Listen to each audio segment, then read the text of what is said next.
Pernahkah anda terfikir bagaimana sebuah buku mampu mengubah hidup seseorang? Pernahkah anda merasa terinspirasi hanya dengan membaca? Assalamualaikum warahmatullahi wabarakatuh dan selamat sejahtera. Nama saya Norhana Elisha binti KM Najmul dari kelas 5 Sains. Saya merupakan anak didik Sekolah Menengah Kebangsaan Sungai Manggis. Kod sekolah saya ialah BEB 1073. Pada hari ini, saya akan membawa anda menyelami sebuah karya yang bukan sahaja menarik tetapi syarat dengan pengajaran. Tanpa membuang masa lagi, izinkan saya memperkenalkan buku pilihan saya iaitu Bumi. Penulis kelahiran negara seberang Indonesia iaitu Terelia amat terkenal dalam menulis novel fantasi. Terdapat beberapa lagi series sambungan buku ini yang ditulis oleh Terelia. Buku ini mengandungi 372 muka surat dan diterbitkan oleh penerbit Gramedia Pustaka Utama. Ayuh, mari kita telusuri isi buku ini yang pasti akan menarik minat kalian semua. Buku ini mengisahkan Raib, iaitu seorang gadis berusia 15 tahun yang boleh menghilangkan diri seperti halimunan hanya dengan cara meletakkan kedua telapak tangan pada mukanya.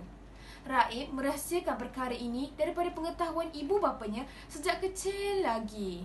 Sebenarnya, Raib berasal dari dunia lain, iaitu kelan bulan. Disebabkan itulah dia boleh menghilangkan diri seperti halimunan. Segalanya berubah ketika Raib bertemu dengan dua orang rakas sekelasnya yang juga mempunyai kekuatan istimewa, iaitu Sally dan Ali. Sally mempunyai kekuatan petir, Ali pula memiliki kecerdasan luar biasa. Di Bumi, mereka bertemu dengan Cikgu Selena, guru matematik mereka yang rupa-rupanya juga ahli dunia kelan bulan, dan Thames, seorang penjahat yang ingin menguasai dunia tersebut. Terdapat satu peristiwa besar berlaku menyebabkan mereka bertiga dibawa ke dunia lain yang penuh misteri, iaitu kelan bulan, sebuah dunia selari yang penuh dengan keajaiban dan bahaya. Raib dan rakan-rakannya harus menggunakan kekuatan mereka untuk mengungkap rahsia asal-usul mereka, melawan kejahatan dan menyelamatkan dunia dari ancaman besar. Sepanjang penggembaraan di dunia tersebut, Raib mengetahui bahawa dia berasal dari klan bulan, salah satu daripada 3 klan utama dalam dunia paralel.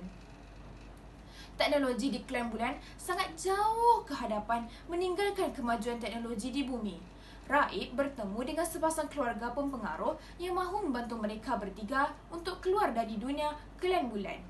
Sebagai keturunan klan bulan, Raib mempunyai kuasa khas seperti menghilangkan diri dan membuka portal antara dunia lain. Thames mahu menggunakan Raib kerana dia tahu Raib ialah keturunan istimewa dari klan bulan yang memiliki kekuatan luar biasa. Dalam novel Bumi, Thames ialah seorang musuh yang berasal dari klan bulan dan juga seorang pemberontak yang ingin merebut kuasa. Dia tahu Raib memiliki darah keturunan asli klan bulan yang membolehkannya mengakses teknologi dan rahsia lama yang tersembunyi. Thames mahu menggunakan Raib untuk membuka portal ke tempat-tempat terlarang dan menguasai dunia.